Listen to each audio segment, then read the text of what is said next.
Hey guys, this is Tanya from the I Can Do English Academy, and today I'm gonna teach you a new phrasal verb, to wither away, wither away.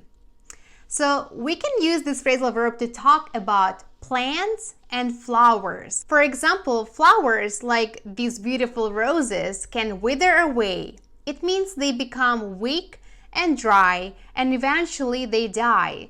So we say that the flowers have withered away.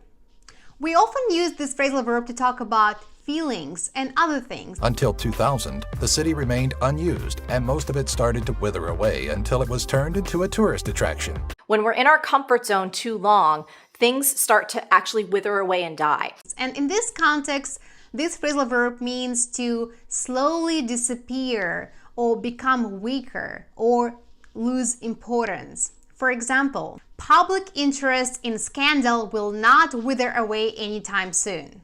Our hopes have withered away. If you practice gratitude on a regular basis, all the negative emotions will wither away, right? Because there is no room for negative emotions when you are grateful, when you feel grateful. Alright guys, I hope you liked this video. If you found this lesson useful, please make sure to like it. And I have a question for you. In your opinion, why does love sometimes wither away in a relationship? Please write your answers in the comments below, and I'll see you next time. Bye bye!